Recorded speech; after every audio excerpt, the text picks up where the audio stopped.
you've probably found yourself saying, hey, I'd like to install some gizmos or custom nodes into Nuke. But where do I find these custom gizmos? Are there any quality resources online? And once I've actually downloaded them, how do I go about installing them?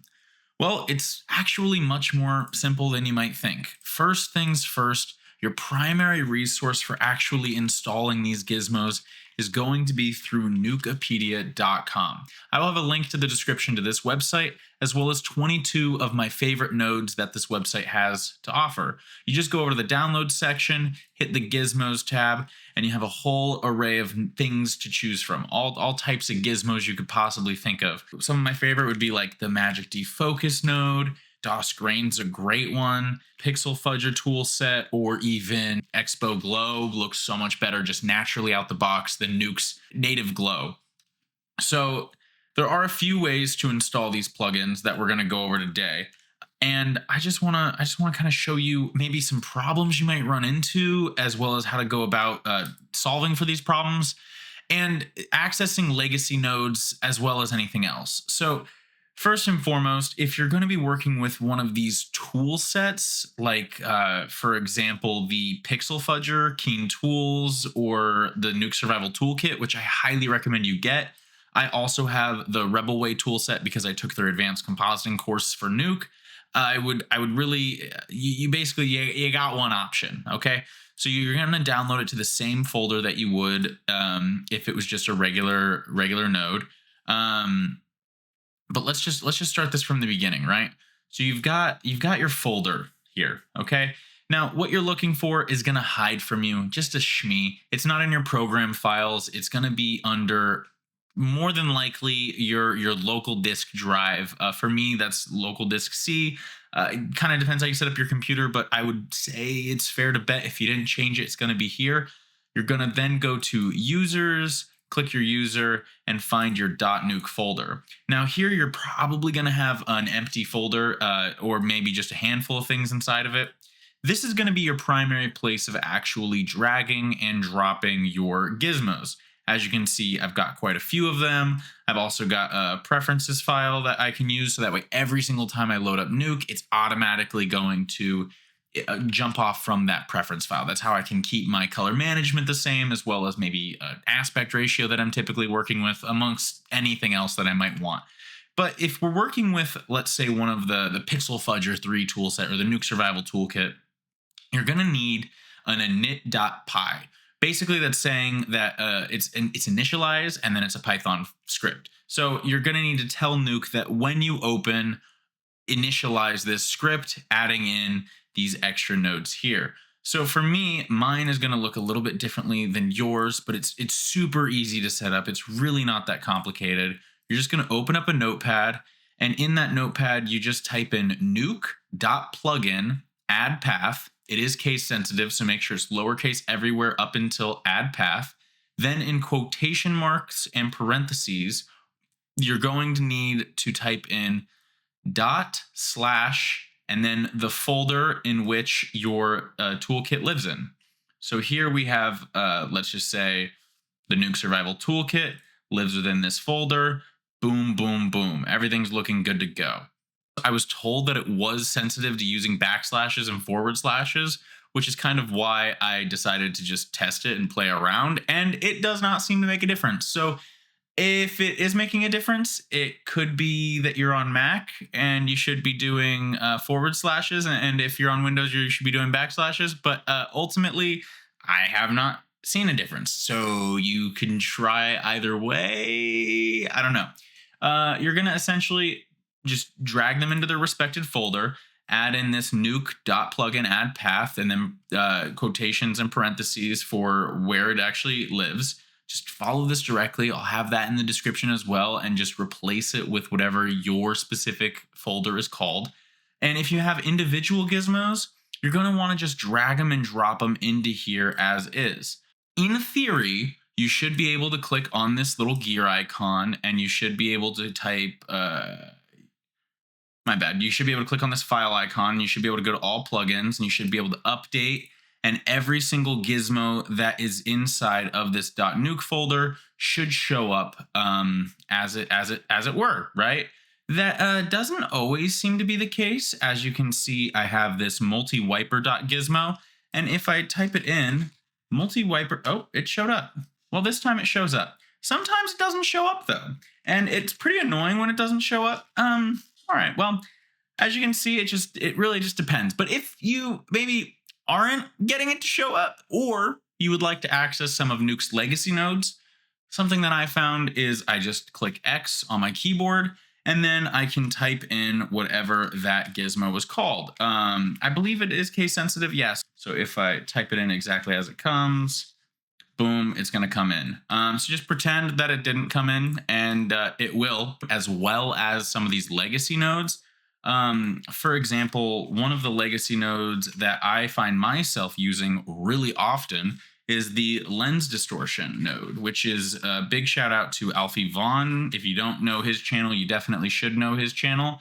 And he talks about why he prefers the legacy node, and it ultimately comes down to this line analysis model, which essentially just allows you to draw these X's and create a line, which is pretty clutch if you don't have a lens grid, right?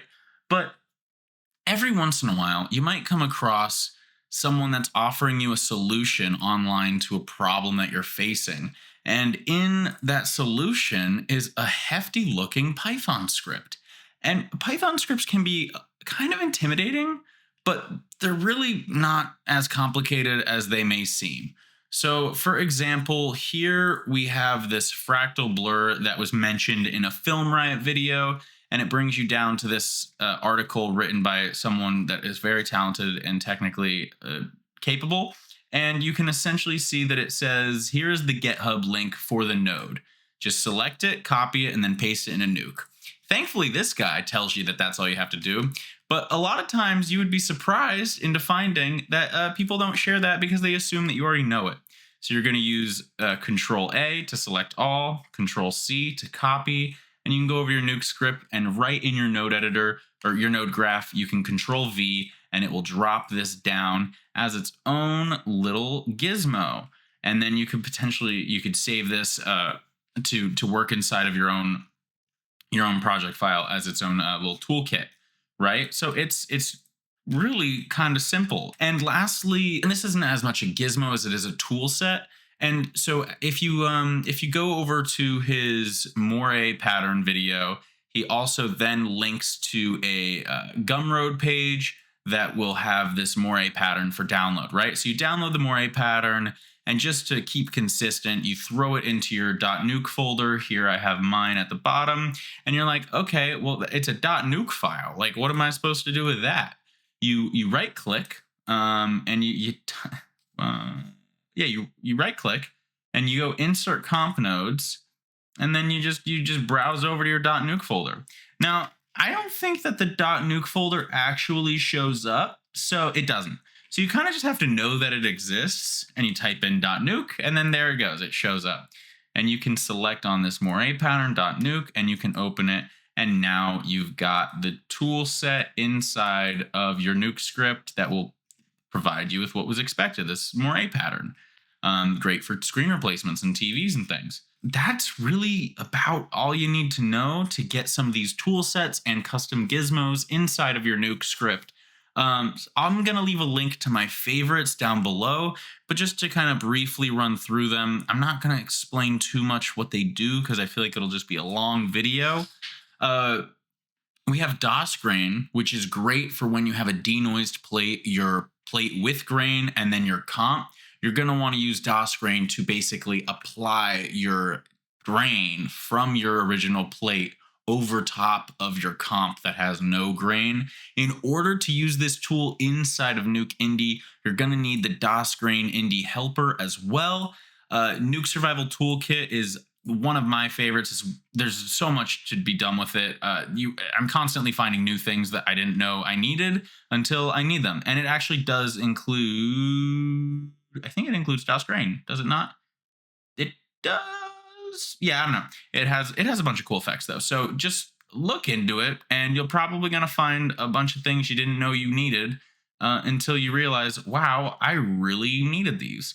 So it already has some of the other nodes that I mentioned, like the BM optical glow, the BM light wrap, amongst other things. So it's a great starting place to get you a good majority of what you actually will need here.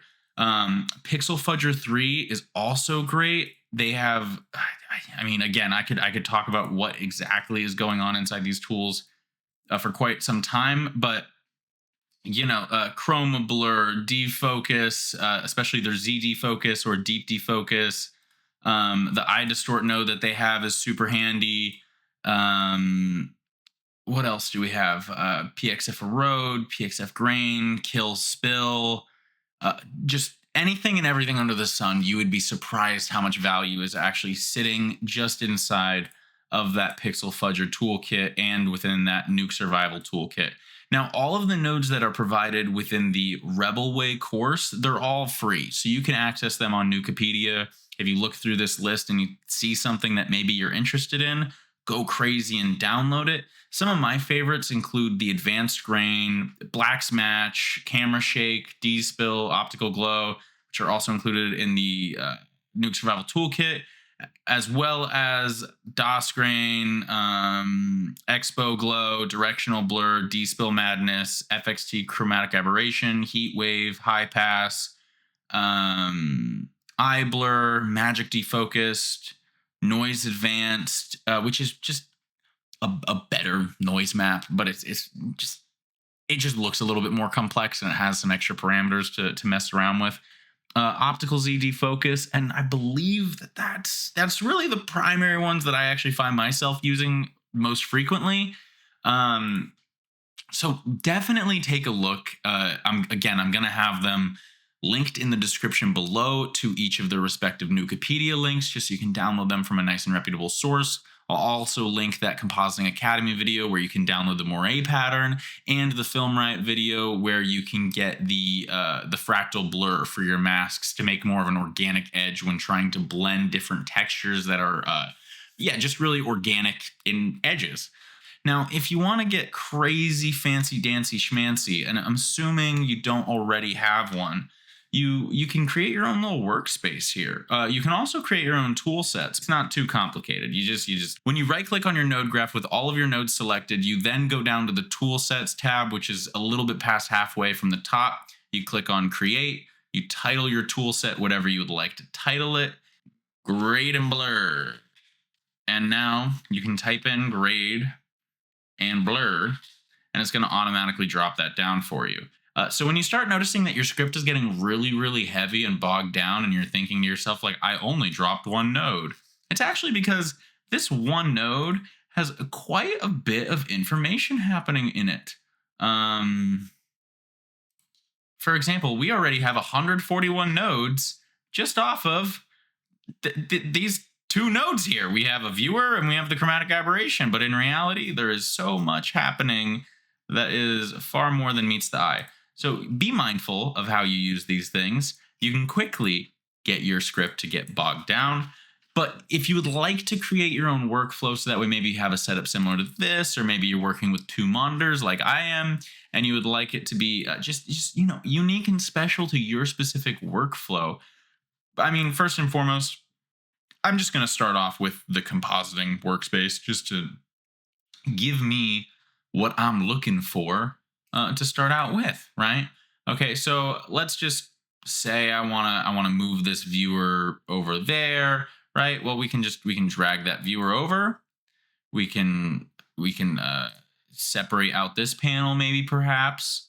So we do it into a float, and then boom boom, and we are then able to close off this pane, and now we have something that is pretty clutch cash money, right? Perfect. So this is exactly what we're looking for, right? And you also don't even need to have it like this. You could also just work with it completely like that and put it back where it was. But yeah, I'm just gonna keep it floating, and now we can do whatever we want to do, and just easy peasy. right? So now you still have access to this window, but you have a little bit more working space for your node graph without compromising what your viewer size is, actually gaining a little bit of size on your viewer. And then all you got to do is go over to your workspace tab and click save workspace and type in whatever you'd like for it to be typed in as. I also recommend changing it to one of the hotkeys that you think you might remember, especially because if you're in a pinch, you can just boom, F1. Now you can see I got my properties and background renders on this one and a viewer on my right side over on the monitor you can't see. Or I can do F6 and boom, I have exactly what I was just showing you here. And it's all ready to go. So I just wanted to give you this little short tip and trick of setting Nuke up to work for you rather than against you, and maybe checking out some of these shortcut workflows by using other people's gizmos, tool sets, and creating your own workspace. So with that being said, I hope you learned something. I hope I didn't blabble on for too long, even though I'm sure I did. And until next time, be sure to seize the day, keep learning, and yeah, that's about all I got for you. So anyway, I'll see you next time.